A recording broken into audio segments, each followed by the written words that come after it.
नमस्कार साथियों, स्वागत है आप सभी का एक बार फिर से जीके सिलेक्शन पॉइंट रमेश मोंड यूट्यूब चैनल में। आज मैं आपके बीच समसामयिकी करंट जीके मार्च 2020 भाग 3 लेकर आया हूं। इससे पहले भाग 1 और भाग 2 आपके बीच प्रदर्शित किया जा चुका है और आपके द्वारा मेरे चैनल को जो लाइक, शेयर और सब्सक्राइब किया जा रहा है, इससे मैं मोटिवेट हुआ हूँ, मेरा आत्मबल मजबूत हुआ है और मैं निश्चित रूप से आपको ये कहना चाहूँगा कि मैं भविष्य में इसी प्रकार से आपके बीच लगातार वीडियो प्रस्तुत करता रहूँगा और अधिक से अधिक सामग्री आप तक पहुँचे, यही मेरे चैनल का एकमात्र उद्देश्य है। तो आज अपन प्रारंभ करते हैं भाग 3 मार्च 2020 समसामयिकी। पहला प्रश्न है 101वां। भारत के प्रसिद्ध खिलाड़ी पीके बनर्जी, जिनका हाल ही में निधन हुआ है, किस खेल से संबंधित हैं?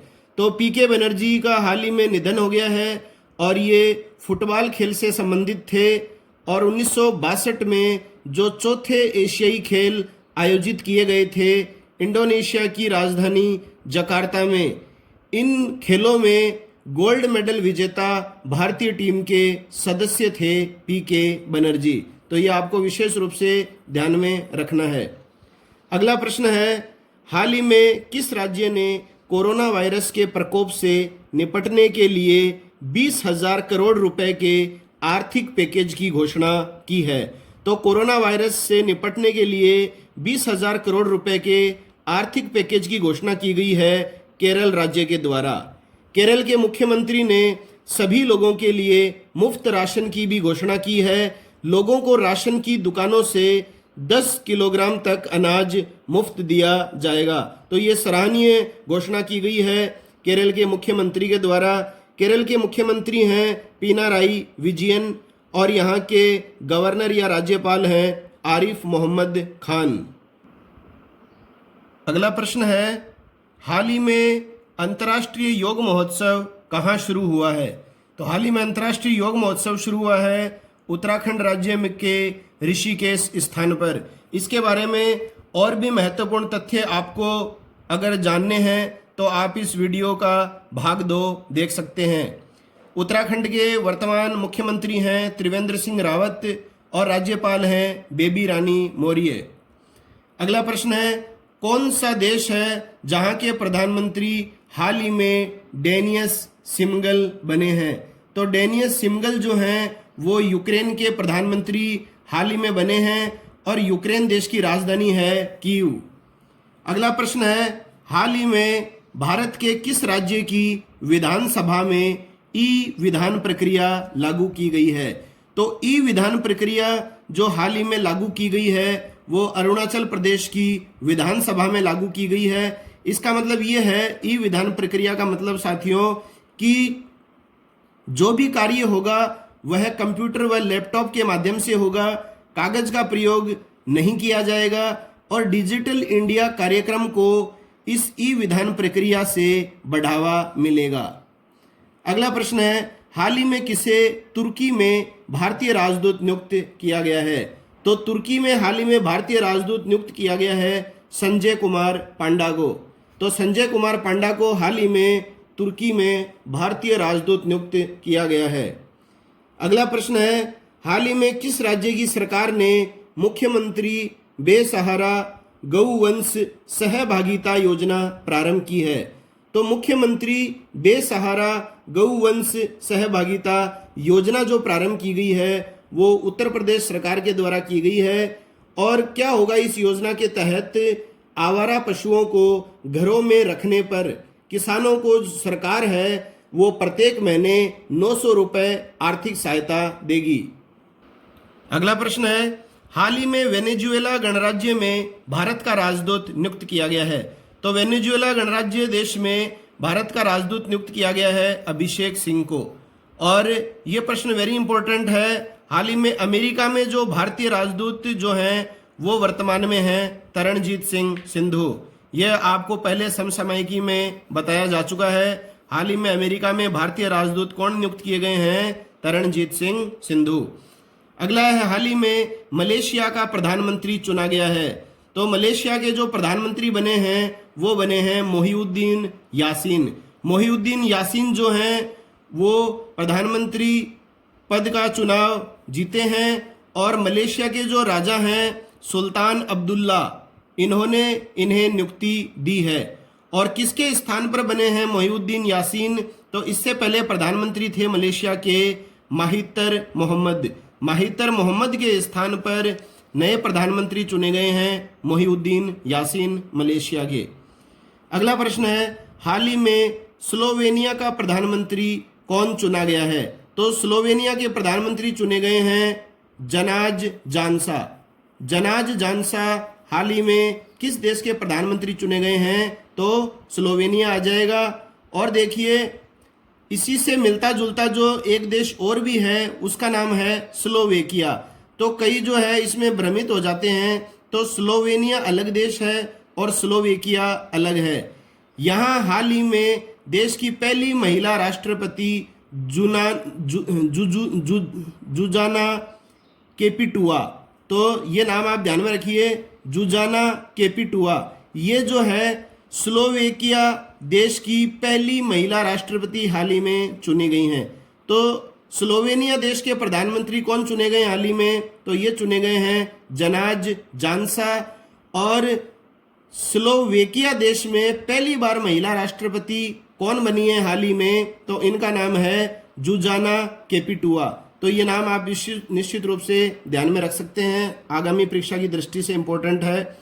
अगला प्रश्न है, विश्व उत्पादकता कांग्रेस 2020 के 19वें सम्मेलन का हाल ही में कहाँ आयोजन किया गया है? तो विश्व उत्पादकता कांग्रेस 2020 का 19वां सम्मेलन हाल ही में आयोजित किया जाएगा। देखिए साथियों, यहाँ पर एक विशेष बात है, ये प्रस्तावित किया जा चुका है कि ये 6 से 8 मई 2020 तक होगा बेंगलुरु में, यह आप ध्यान में रखिएगा। और 45 वर्षों के पश्चात इसका आयोजन जो है वो भारत में हुआ है। तो ये किसी भी देश में आयोजित किया जा सकता है। इससे पहले भारत में 1974 में हुआ था विश्व उत्पादकता कांग्रेस सम्मेलन। तो 45 वर्षों के बाद इस तरह का सम्मेलन भारत में आयोजित होगा।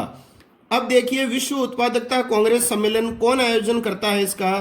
तो इसका आयोजन करती है world confederation of productivity science और इसका मुख्यालय है मॉन्ट्रियल कनाडा।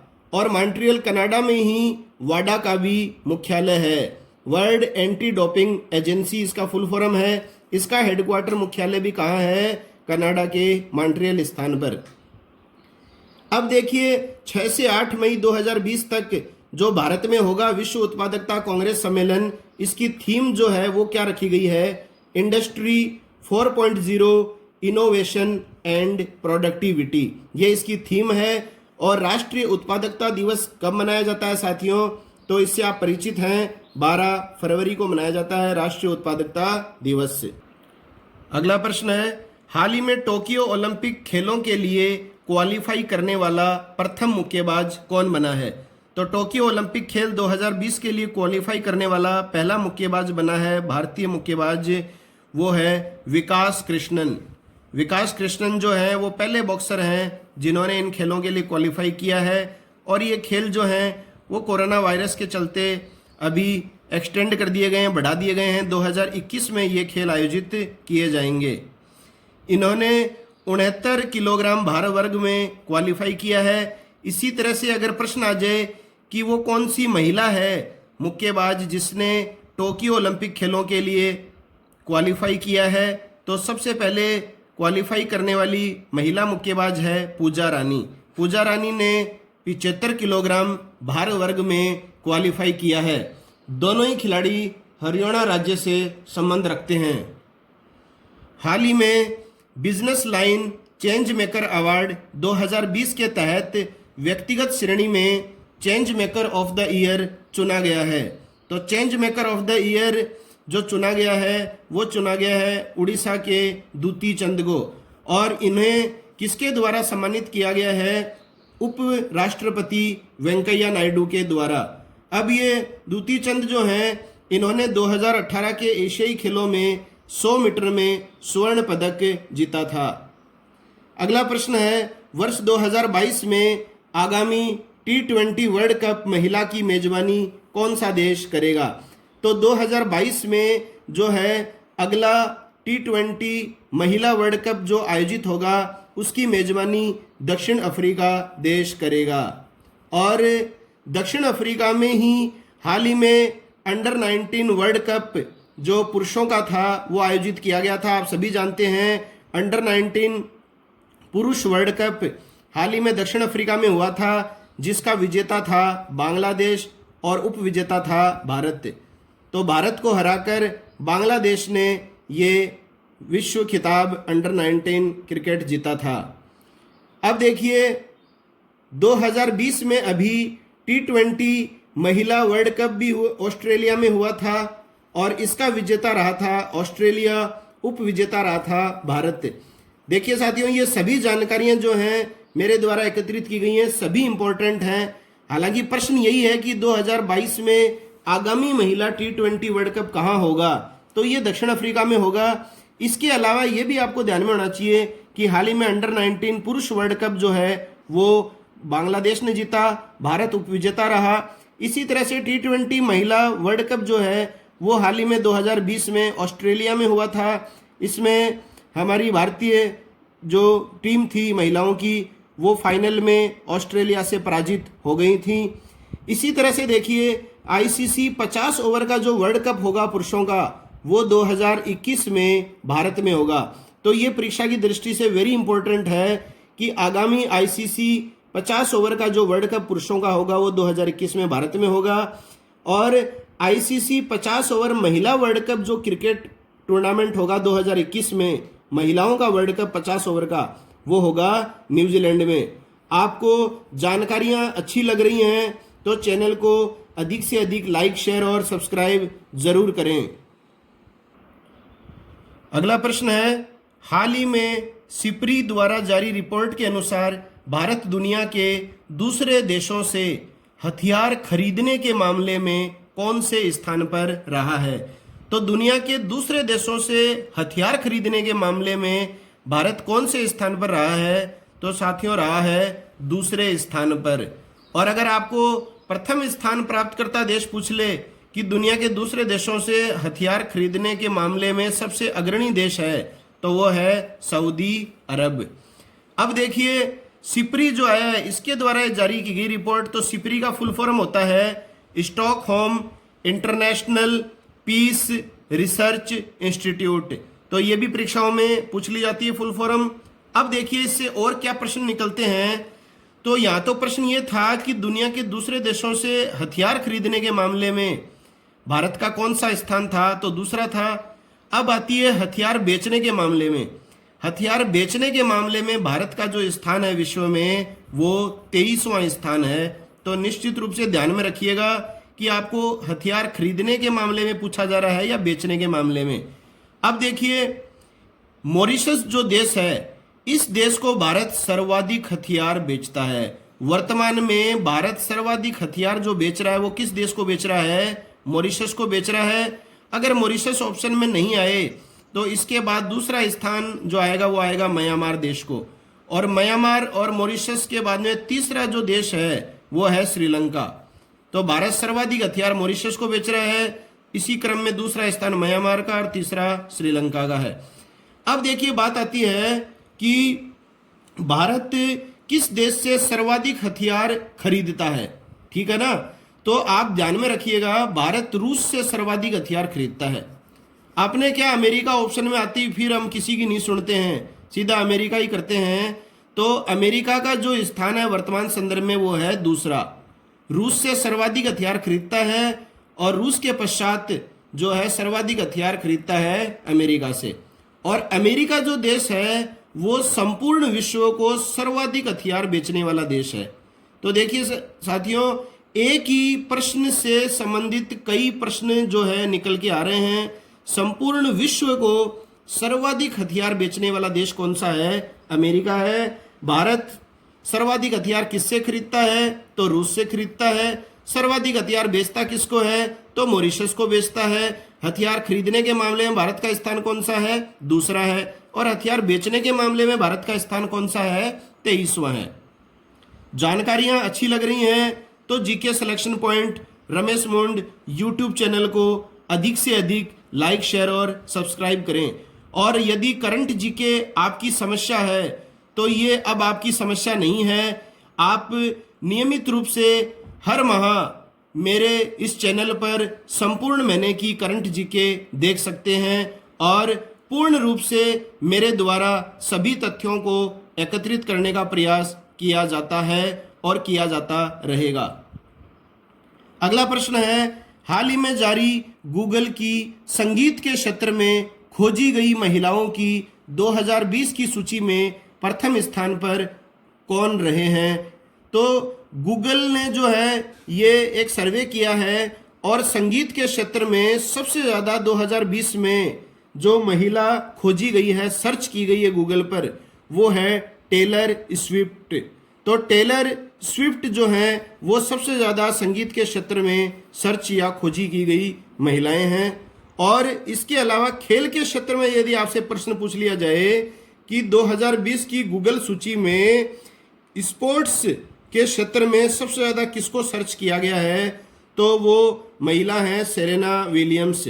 टेनिस की बहुत ही फेमस खिलाड़ी हैं सेरेना विलियम्स, अमेरिका।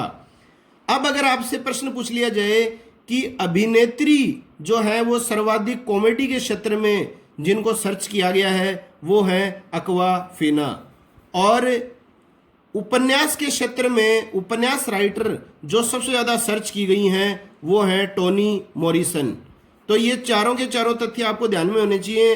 हालांकि प्रश्न में हमने संगीत को ही आधार बनाया है, लेकिन आपको खेल के क्षेत्र में, अभिनेत्री के क्षेत्र में और उपन्यास के क्षेत्र में ये सभी प्रश्न पूछे जा सकते हैं। और गूगल जो है इसकी स्थापना 1998 में हुई थी। इसका हेडक्वार्टर मुख्यालय है अमेरिका के कैलिफोर्निया स्थान पर और इसके वर्तमान में सीईओ हैं सुंदर पिचाई। अगला प्रश्न है, हाल ही में जारी यूएनडीपी के लिंग सामाजिक मानदंड सूचकांक 2020 में महिलाओं के खिलाफ पक्षपात करने में विश्व का शीर्ष देश कौन सा रहा है? तो महिलाओं के खिलाफ जो है वो पक्षपात करने के संदर्भ में विश्व का सबसे अग्रणी 1 नंबर का देश है पाकिस्तान। इस देश में 99.81% लोग जो हैं वो महिलाओं से पक्षपात करते हैं। तो ये अच्छा संकेत नहीं है। दूसरा स्थान इस सूची में आया है कतर देश का और तीसरा है नाइजीरिया का। और प्रश्न में यूएनडीपी आया है तो इसका मतलब होता है संयुक्त राष्ट्र विकास कार्यक्रम, या अंग्रेजी नाम है यूनाइटेड नेशन डेवलपमेंट प्रोग्राम। इसकी फुल फॉर्म भी कई बार परीक्षाओं में पूछी जाती है। यूएनडीपी की स्थापना 1965 में हुई थी। हेडक्वार्टर मुख्यालय है इसका अमेरिका के न्यूयॉर्क शहर में और इसके वर्तमान में महानिदेशक हैं अकीम स्टीनर और ये ब्राज़ील देश के हैं अकीम स्टीनर। अगला प्रश्न है, हाल ही में डीबीएस बैंक ने किसके साथ मिलकर कोविड-19 को कवर करने वाली बीमा योजना लॉन्च की है? तो डीबीएस बैंक मतलब डेवलपमेंट बैंक ऑफ सिंगापुर। इसने कौन सी बैंक के साथ, या क्षमा कीजिए, कौन सी बैंक के साथ मिलकर कोविड-19 को कवर करने वाली बीमा योजना, तो बीमा योजना जो इसने लॉन्च की है डीबीएस बैंक ने, वो किस बैंक के साथ मिलकर की है? भारतीय एक्सा जनरल इंश्योरेंस के साथ। तो भारतीय एक्सा जनरल इंश्योरेंस के साथ मिलकर डीबीएस बैंक ने कोविड-19 को कवर करने वाली बीमा योजना हाल ही में लॉन्च की है। और इस योजना के तहत अस्पतालों में 10 दिन से 30 दिन तक भर्ती होने के लिए 5,000 रुपये प्रति दिन का कवर शामिल किया गया है। तो 10 दिन से लेकर 30 दिन तक यदि कोई व्यक्ति भर्ती रहेगा तो 5,000 रुपये प्रति दिन का कवर इस योजना के तहत दिया जाएगा। अगला प्रश्न है, हाल ही में आईसीसी ने किस भारतीय महिला को एम्पायरों के अंतर्राष्ट्रीय पैनल में शामिल किया है? तो अंतर्राष्ट्रीय क्रिकेट काउंसिल ने हाल ही में वो कौन सी भारतीय महिला है जिसे एम्पायरों की अंतर्राष्ट्रीय पैनल में शामिल किया है? तो ये शामिल किया गया है वृंदा राठी और जननी नारायणन। तो दोनों का नाम आपको ध्यान में रखना है कि इन दोनों को आईसीसी के द्वारा हाल ही में एम्पायरों के अंतर्राष्ट्रीय पैनल में शामिल किया गया है, वृंदा राठी और जननी नारायणन। अभी आईसीसी की इंटरनेशनल पैनल में जो है कुल 12 महिला सदस्य हैं, यह आपको ध्यान में रखना है। इस पैनल में कुल वर्तमान में 12 महिला सदस्य हैं और इसमें 3 हैं भारतीय महिलाएं। तो आप सोच रहे होंगे कि 3 भारतीय महिलाएं कैसे हुई? अभी तो 2 ही चुनी गई हैं, वृंदा राठी और जननी नारायणन। तो इससे पहले जो है मई 2019 में इस पैनल में चुनी गई थी पहली भारतीय महिला जो थी जीएस लक्ष्मी। तो अंतर्राष्ट्रीय एम्पायर महिला पैनल में पहली जो सदस्य चुनी गई थी भारतीय, वो थी जीएस लक्ष्मी मई 2019 में, और अब हाल ही में 2 और चुन ली गई हैं। तो पैनल में भारतीय महिलाएं कितनी हो गई हैं? 3। अगला है, हाल ही में मध्य प्रदेश के मुख्यमंत्री के रूप में किन्होंने शपथ ली है? तो मध्य प्रदेश जो है अभी हाईलाइट रहा है। मुख्यमंत्री जो यहाँ पर चुने गए हैं वो चुने गए हैं शिवराज सिंह चौहान। तो मध्य प्रदेश के मुख्यमंत्री के रूप में हाल ही में किसके द्वारा शपथ ली गई है? तो शिवराज सिंह चौहान के द्वारा ली गई है, क्योंकि 20 मार्च को कमलनाथ जो पूर्व मुख्यमंत्री थे, इन्होंने इस्तीफा दे दिया था। तो इस्तीफा या त्यागपत्र देने का कारण क्या था? ज्योतिराव सिंधिया के द्वारा कांग्रेस पार्टी को छोड़कर बीजेपी में चले जाने के बाद इनके समर्थक 22 विधायक भी कांग्रेस को छोड़कर बीजेपी में शामिल हो गए। तो ज्योतिराव सिंधिया जो है इन्होंने कांग्रेस पार्टी को छोड़कर बीजेपी पार्टी में शामिल हो गए, और इसके साथ ही ज्योतिराव सिंधिया के जो समर्थक 22 विधायक थे, इन्होंने भी कांग्रेस पार्टी छोड़ दी और ये बीजेपी में शामिल हो गए और कमलनाथ की सरकार गिर गई। अतः मात्र 15 महीने ही मध्य प्रदेश में कांग्रेस की सरकार रही। तो शिवराज सिंह चौहान जो नए मुख्यमंत्री बने हैं, ये मध्य प्रदेश में चौथी बार मुख्यमंत्री पद के लिए चुनाव इन्होंने जीता है। तो शिवराज सिंह चौहान जो हैं वो कौन सी बार मध्य प्रदेश के मुख्यमंत्री बने हैं? चौथी बार। और वैसे अगर देखा जाए क्रम के हिसाब से तो ये मध्य प्रदेश के 32वें मुख्यमंत्री बने हैं। अगला प्रश्न है, हाल ही में किस बीमा योजना के तहत कोविड-19 से प्रभावित श्रमिकों को लाभ दिया जाएगा? तो कोविड-19 से प्रभावित श्रमिकों को लाभ दिए जाने वाली योजना है अटल जीवन बीमा योजना। अगला प्रश्न है, हाल ही में भारतीय नौसेना ने किस शहर में संगरोध सुविधा क्वारंटाइन फैसिलिटी स्थापित की है? तो भारतीय नौसेना ने क्वारंटाइन फैसिलिटी जो स्थापित की गई है वो की है विशाखापट्टनम में, और इस क्वारंटाइन फैसिलिटी के तहत इसमें 200 व्यक्तियों को एक साथ जांच हेतु रखा जा सकता है। और वर्तमान में नौसेना के प्रमुख हैं वाइस एडमिरल करमवीर सिंह, और 4 दिसंबर को प्रत्येक वर्ष नौसेना दिवस मनाया जाता है। अगला प्रश्न है, हाल ही में किस भारतीय पर्वतारोही का नाम लिम्का बुक ऑफ रिकॉर्ड्स में दर्ज हुआ है? तो वो भारतीय पर्वतारोही है सत्यरूप सिद्धांत। यह आपको विशेष रूप से ध्यान में रखना है। इन्होंने 7 महाद्वीपों के उच्चतम ज्वालामुखी पर्वतों पर सफल चढ़ाई की है, और ऐसा करने वाले ये पहले भारतीय हैं सत्यरूप सिद्धांत। अगला प्रश्न है, हाल ही में किस देश की पुरुष क्रिकेट खिलाड़ी एंड्रयू एलिस ने क्रिकेट के 3 प्रारूपों से संन्यास ले लिया है? तो संन्यास ले लिया है ये खिलाड़ी हैं न्यूजीलैंड के, और हाल ही में न्यूजीलैंड के ही रॉस टेलर जो हैं वो भी 3 प्रारूपों से संन्यास, हालांकि इन्होंने संन्यास नहीं लिया, क्षमा करें। इनके संदर्भ में जो प्रश्न बन रहा है वो यही है कि न्यूजीलैंड के वो कौन से खिलाड़ी हैं जिन्होंने 3 प्रारूपों में 100 मैच खेलने के मामले में प्रथम खिलाड़ी बनने का रिकॉर्ड स्थापित किया है? तो ये T20, टेस्ट क्रिकेट और वनडे क्रिकेट 3 प्रारूपों में ही 100 मैचों से अधिक खेल चुके हैं। और जहां तक संन्यास की बात है तो भारत के 2 प्रमुख खिलाड़ी जिन्होंने हाल ही में संन्यास लिया है, जिनका पिछले वीडियो में मैंने जिक्र किया है, तो आप बता सकते हैं उनका नाम। तो एक तो है इरफान पठान और दूसरे हैं प्रज्ञान ओझा। अगला है, हाल ही में किस मूल भारतीय महिला को अमेरिकी राष्ट्रपति डोनाल्ड ट्रंप ने कोरोना वायरस टास्क फोर्स में शामिल किया है? तो कोरोना वायरस टास्क फोर्स में किस मूल भारतीय महिला को अमेरिकी राष्ट्रपति डोनाल्ड ट्रंप ने हाल ही में शामिल किया है? तो वो मूल भारतीय महिला हैं सीमा वर्मा। वेरी इंपॉर्टेंट प्रश्न है। तो वो कौन है मूल भारतीय महिला? सीमा वर्मा। अगला प्रश्न है, भारत ने किस स्थल को वर्ष 2020 में विश्व धरोहर सूची में शामिल करने हेतु नामित किया है? तो भारत सरकार ने विश्व धरोहर सूची में नामित करने हेतु 2 प्रमुख साइट्स का चुनाव किया है, जिनका नाम भेजा गया है। पहला है ढक्कन सल्तनत के स्मारक। ढक्कन सल्तनत के स्मारकों में आता है बिदर का किला, बीजापुर का किला, गुलबर्ग का किला। और दूसरा है धोलावीरा स्थल, गुजरात।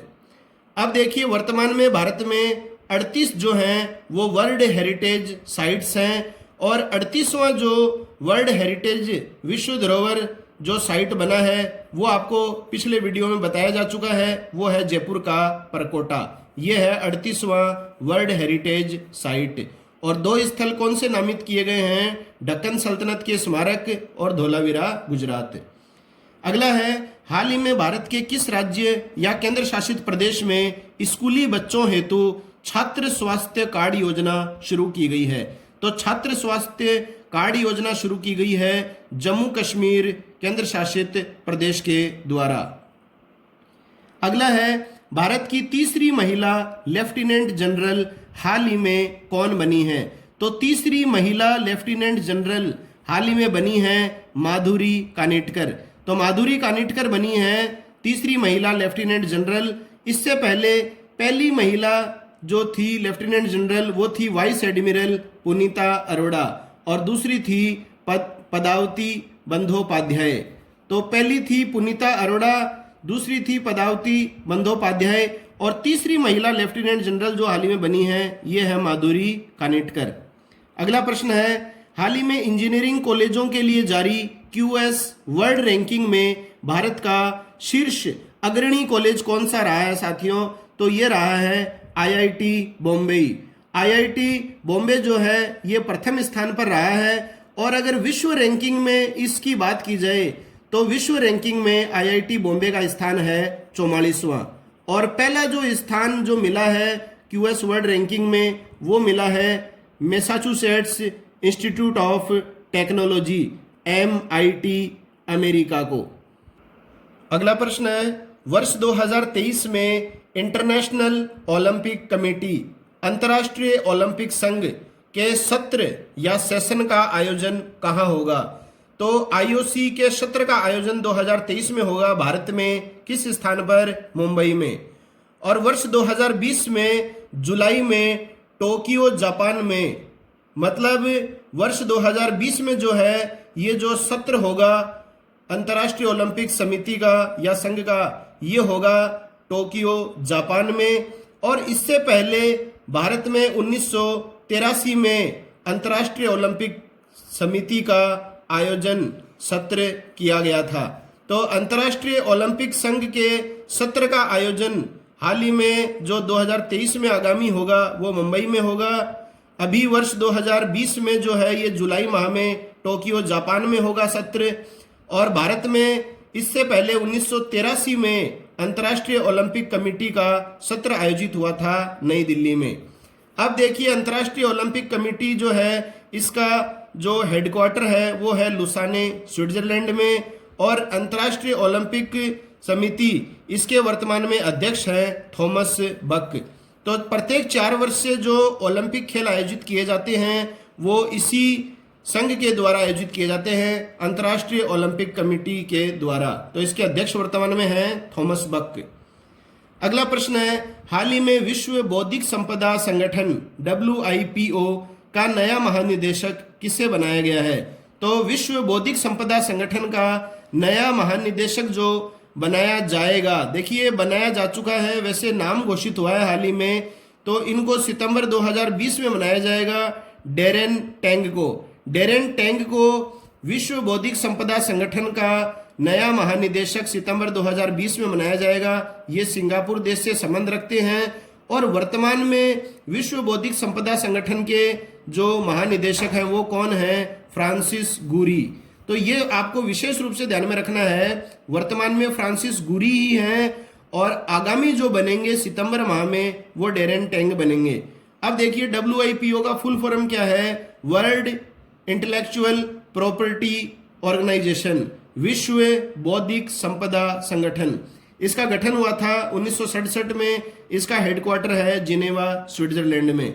और भारत जो है इसका 1975 में सदस्य देश बना था। वर्तमान में इस संगठन में 192 सदस्य देश हैं। अगला प्रश्न है, हाल ही में वर्ष 2020 के लिए प्रिट्जकर पुरस्कार। तो प्रिट्जकर जो पुरस्कार है ये वास्तुकला का नोबेल पुरस्कार कहलाता है। ये पुरस्कार हाल ही में 2020 के लिए किसे दिया गया है? तो आयरलैंड के 2 व्यक्तियों को दिया गया है ये, शेली मैकनामरा। एक तो है शेली मैकनामरा और दूसरे हैं यावोन फारेल। तो शेली मैकनामरा और यावोन फारेल, इन दोनों आयरलैंड वासियों को मिला है 2020 का प्रिट्जकर पुरस्कार। और वास्तुकला के क्षेत्र में दिया जाने वाला सर्वोच्च पुरस्कार है ये प्रिट्जकर पुरस्कार, और इसे वास्तुकला का नोबेल पुरस्कार भी कहा जाता है। तो साथियों, ये जो समसामयिकी करंट जीके है आपको अच्छा लग रहा है, अधिक से अधिक चैनल को लाइक करें, शेयर करें, सब्सक्राइब करें। सभी प्रतियोगी परीक्षाओं हेतु महत्वपूर्ण है ये करंट जीके। अगला प्रश्न है, हाल ही में वर्ष 2020 के लिए स्वामी विवेकानंद कर्मयोगी पुरस्कार से सम्मानित किसे किया गया है?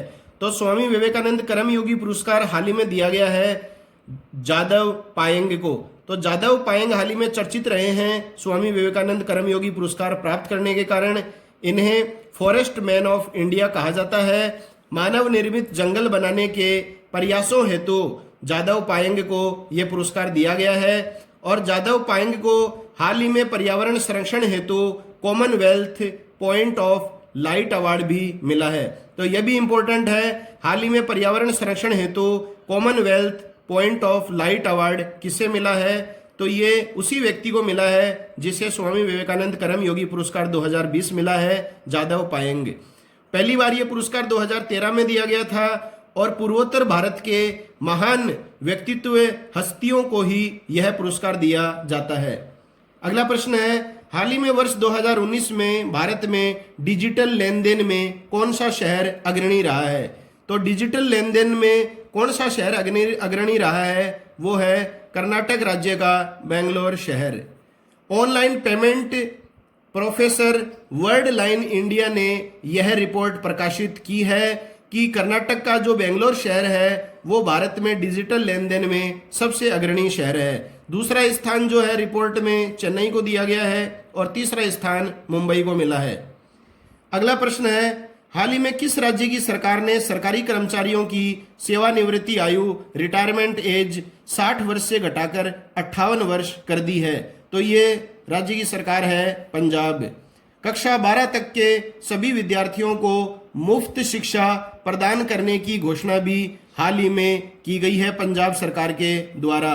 पंजाब के मुख्यमंत्री अमरिंदर सिंह ने हाल ही में घोषणा की है कि कक्षा 12 तक के सभी विद्यार्थियों को राजकीय विद्यालय में अध्ययनरतों को मुफ्त शिक्षा प्रदान की जाएगी। अगला प्रश्न है, हाल ही में इंटरनेशनल क्रिकेट के तीनों फॉर्मेटों में शतक लगाने वाली पहली महिला क्रिकेटर कौन बनी है? तो वो है हेदर नाइट। इंग्लैंड की टीम की महिला कप्तान है हेदर नाइट। और इसी तरह से जो है एक चीज और भी आती है कि तीनों फॉर्मेटों में 100 से अधिक मैच खेलने वाले जो खिलाड़ी हैं वो हाल ही में विश्व के पहले खिलाड़ी कौन बने हैं? तो वो न्यूजीलैंड के रॉस टेलर बने हैं। अगला प्रश्न है, हाल ही में ATP Mexican open tennis tournament में पुरुष युगल का खिताब किसने जीता है? तो एटीपी मैक्सिकन ओपन का खिताब हाल ही में जीता है स्पेन के टेनिस खिलाड़ी राफेल नडाल। वर्तमान में विश्व के नंबर 2 खिलाड़ी हैं स्पेन के राफेल नडाल और इनको कहा जाता है किंग ऑफ क्ले कोर्ट। इसी तरह से महिला एकल का जो खिताब है वो जीता गया है कनाडा की खिलाड़ी हिटर वाटसन के द्वारा। तो हिटर वाटसन ने जीता है एकल खिताब और पुरुष एकल खिताब जीता है राफेल नडाल ने। अगला है, हाल ही में किस राज्य या केंद्र शासित प्रदेश में पेंशन अदालत का उद्घाटन किया गया है? तो पेंशन अदालत का उद्घाटन किया गया है जम्मू में। तो जम्मू में जो है हाल ही में पेंशन अदालत का उद्घाटन किया गया है। ये पहली बार है जब दिल्ली से बाहर पेंशन अदालत का संचालन किया गया है। तो जम्मू कश्मीर के पहले जो लेफ्टिनेंट गवर्नर जो बने हैं इस केंद्र शासित प्रदेश के, वो बने हैं गिरीश चंद्र मुर्मू। और अप्रैल में ग्लोबल इन्वेस्टर्स जो समिट का आयोजन किया गया था वो भी जम्मू कश्मीर केंद्र शासित प्रदेश में ही होगा। तो अप्रैल में ग्लोबल इन्वेस्टर समिट का भी आयोजन कहाँ होगा? जम्मू कश्मीर में ही होगा। और पेंशन अदालत का उद्घाटन भी कहाँ किया गया है? जम्मू में किया गया है। और ये पहली बार है जब दिल्ली से बाहर पेंशन अदालत का संचालन किया गया है।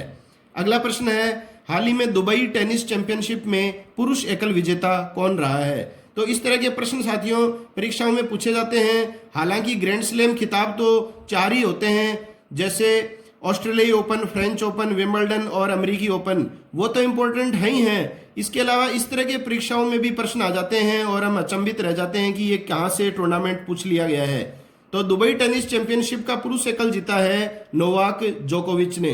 सर्बिया के खिलाड़ी हैं ये और 5वीं बार इन्होंने दुबई टेनिस चैंपियनशिप जीती है।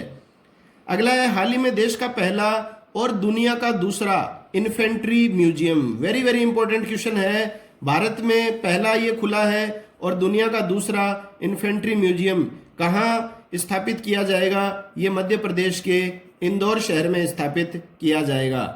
अगला प्रश्न है, हाल ही में दिव्यांग शिल्पकारों को बढ़ावा देने के लिए एकम मेले का उद्घाटन कहाँ किया गया है? तो ये किया गया है नई दिल्ली में। दिव्यांग शिल्पकारों को बढ़ावा देने के लिए ये मेला लगाया गया था जिसका नाम है एकम मेला। नई दिल्ली में 28 फरवरी से 6 मार्च 2020 तक ये मेला आयोजित किया गया था। अगला प्रश्न है, कोविड-19 की रोकथाम तथा नियंत्रण के लिए भारत सरकार द्वारा गणित चिकित्सा विशेषज्ञों की उच्च स्तरीय समिति का प्रमुख किसे बनाया गया है?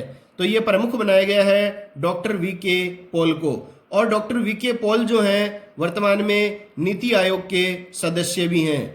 तो कोविड-19 से संबंधित जो हैं प्रश्न जो है मेरे द्वारा प्रस्तुत किए जा चुके हैं। इससे पहले भी आप प्लेलिस्ट पर जाकर मेरे चैनल पर कोरोना वायरस से संबंधित महत्वपूर्ण प्रश्न उत्तर वीडियो में इन्हें देख सकते हैं। अगला प्रश्न है, हाल ही में किस राज्य के मंत्रियों ने 1 महीने का वेतन दान करने का निर्णय लिया है? तो वो कौन सा राज्य है जिसके मंत्रियों ने 1 माह का वेतन कोरोना वायरस के चलते मुख्यमंत्री कोष में दान करने का निर्णय लिया है? तो वो राज्य है गुजरात। अगला है, हाल ही में 7वीं द्विमासिक मौद्रिक नीति में रिजर्व बैंक ऑफ इंडिया ने रेपो दर घटाकर कितनी कर दी है? तो रेपो दर जो है वो हाल ही में आरबीआई के द्वारा घटा दी गई है। अब ये 4.4% है वर्तमान में।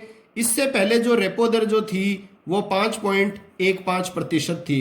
तो 5.15% से रेपो दर को घटाकर 4.4% कर दिया गया है। इसी तरह से रिवर्स रेपो रेट जो है इसको भी घटाकर 4% कर दिया गया है।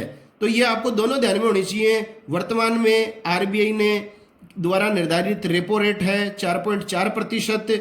रिवर्स रेपो रेट कितनी है? तो ये 4% है। और ये कटौतियां जो हुई हैं रेपो रेट और रिवर्स रेपो रेट में, ये कटौतियां कोरोना वायरस के चलते हुई हैं। अब बात की जाती है और भी थोड़ी विस्तार से। ये कटौतियां मुख्यतः इसलिए की गई हैं ताकि बैंक जो पैसा है वो रिजर्व बैंक में जमा करने की जगह लोन देने में ज़्यादा रुचि लें।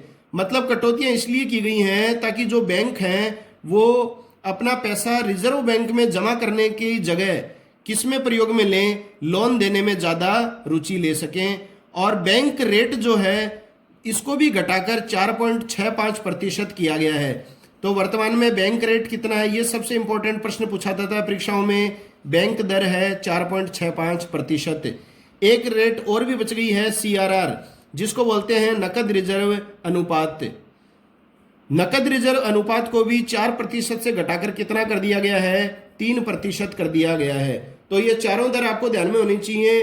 बैंक रेट वर्तमान में 4.65% है, CRR कैश रिजर्व रेशियो जो है वो 3% है, और रेपो दर जो है वो 4.4% है, रिवर्स रेपो दर जो है वो 4% है। और रिजर्व बैंक ऑफ इंडिया के प्रथम गवर्नर जो थे वो ऑसबोर्न स्मिथ थे, और स्वतंत्र भारत के प्रथम रिजर्व बैंक गवर्नर पूछा जाए तो CD देशमुख आ जाएगा। और वर्तमान में जो हैं रिजर्व बैंक के गवर्नर कौन हैं? तो साथियों ये हैं शशिकांत दास। ये आप ध्यान में रखना, ये है वर्तमान में रिजर्व बैंक के गवर्नर, और ये 25वें गवर्नर हैं RBI के। और RBI की स्थापना 1 अप्रैल 1935 को की गई थी। इसका मुख्यालय है मुंबई में, और यह है भारत का केंद्रीय बैंक, बैंकों का बैंक RBI। अगला प्रश्न है, हाल ही में चर्चित रही पुस्तक लिगेसी ऑफ लर्निंग। तो लिगेसी ऑफ लर्निंग जो है ये हाल ही में चर्चित रही है। किसके द्वारा लिखी गई है पुस्तक? सविता छाबड़ा के द्वारा। तो सविता छाबड़ा ने ये पुस्तक लिखी है। यह पुस्तक जो है वो हाल ही में बहुत ही ज़्यादा चर्चित रही है। ये आपसे निश्चित रूप से परीक्षाओं में पूछा जा सकता है। इसके अलावा देखिए, इसकी व्याख्या थोड़ी सी अपन कर लेते हैं। ये जो पुस्तक है ये भागवत गीता की सरल व्याख्या करती है। लेगेसी ऑफ लर्निंग जो सविता छाबड़ा की पुस्तक है ये भागवत गीता की सरल व्याख्या करती है, और इस पुस्तक में युवाओं को अच्छे कर्म करने का संदेश दिया गया है। इसके अलावा हाल ही में चर्चित पुस्तक जो आपको ध्यान में रखनी है, ये भी आप ध्यान रख सकते हैं, प्रसिद्ध लेखक भालचंद्र मुंगेकर की पुस्तक भी हाल ही में चर्चित रही है, और पुस्तक का नाम है माई इनकाउंटर्स इन पार्लियामेंट। तो माई इनकाउंटर्स इन पार्लियामेंट ये भी हाल ही में चर्चित रही है। किसके द्वारा लिखी गई है? भालचंद्र मुंगेकर के द्वारा। अगला प्रश्न है, हाल ही में जारी आर्थिक स्वतंत्रता सूचकांक 2020।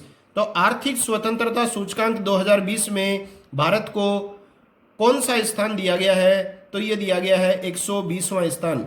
साथियों ये आपको रैंकिंग स्थान निश्चित रूप से ध्यान में रखने हैं। आर्थिक स्वतंत्रता सूचकांक रैंकिंग में हाल ही में भारत को कौन सा स्थान दिया गया? तो आपको बताना है 120वां स्थान। और सिंगापुर जो है वो पहली बार प्रथम स्थान पर आया है इस सूची में। दूसरे स्थान पर हांगकांग है, और तीसरे स्थान पर आर्थिक स्वतंत्रता सूचकांक में है न्यूजीलैंड।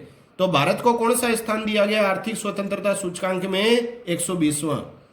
अगला प्रश्न है, हाल ही में कोविड-19 से निपटने के लिए भारत ने किसको 30,000 सर्जिकल मास्क तथा 15,000 हेड कवर प्रदान किए हैं? तो ये जो सहायता दी गई है भारत ने किस देश को 30,000 सर्जिकल मास्क तथा 15,000 हेड कवर प्रदान किए हैं? तो ये प्रदान किए गए हैं बांग्लादेश देश को। और बांग्लादेश ही वो देश है जिसने हाल ही में अंडर-19 T20 वर्ल्ड कप जीता है, और किस देश को हराया है? इंडिया को। तो ICC under nineteen cricket world cup हाल ही में किस देश के द्वारा जीता गया है? तो ये बांग्लादेश के द्वारा जीता गया है। और किस देश को हराया है इसने? भारत को। अब देखिए बांग्लादेश के प्रधानमंत्री हैं तो वो हैं शेख हसीना, बांग्लादेश के राष्ट्रपति हैं अब्दुल हमीद, बांग्लादेश की राजधानी ढाका है, और बांग्लादेश की करेंसी मुद्रा है टका। अगला प्रश्न है, हाल ही में गणित का नोबेल पुरस्कार। तो गणित का नोबेल पुरस्कार जिसका नाम होता है एबेल पुरस्कार। एबेल पुरस्कार जो है वो गणित का नोबेल पुरस्कार कहलाता है। ये 2 व्यक्तियों को दिया गया है हाल ही में, एक तो अमेरिका के ग्रेगरी मार्गुलिस को और इजराइल के हिलेल फिस्तेरबर्ग को। तो ग्रेगरी मार्गुलिस अमेरिका तथा हिलेल फिस्तेरबर्ग इजराइल, इन दोनों व्यक्तियों को संयुक्त रूप से गणित का नोबेल पुरस्कार एबेल पुरस्कार दिया गया है। अगला प्रश्न है, वह भारतीय अभिनेत्री जो WHO के साथ मिलकर कोविड-19 के संबंध में लोगों को जागरूक करेंगी। तो वो भारतीय अभिनेत्री हैं प्रियंका चोपड़ा। ये कोविड-19 को लेकर लोगों को जागरूक करेंगी। और आज की वीडियो समसामयिकी मार्च 2020 का अंतिम प्रश्न है, 150वां प्रश्न। हाल ही में जारी वेल्थ रिपोर्ट 2020 में भारत का कौन सा स्थान रहा है? तो वेल्थ रिपोर्ट 2020 में भारत का स्थान रहा है 12वां। रिपोर्ट के अनुसार सर्वाधिक धनी व्यक्ति अमेरिका में है और इस क्रम में दूसरा स्थान रहा है चीन का। तो वेल्थ रिपोर्ट 2020 में भारत का स्थान कौन सा रहा है? 12वां। तो ये था साथियों करंट जीके समसामयिकी मार्च 2020 का भाग 3। आशा है यह आपको बहुत अधिक पसंद आएगा और अधिक से अधिक अपने साथियों को ये वीडियो शेयर करें, उन्हें चैनल के बारे में बताएं और अधिक से अधिक जीके सिलेक्शन पॉइंट रमेश मोंड यूट्यूब चैनल को लाइक, शेयर और सब्सक्राइब करें। अगला वीडियो समसामयिकी मार्च 2020 भाग 4 के साथ फिर आपसे मिलते हैं। तब तक के लिए जय हिंद, जय भारत, वंदे मातरम।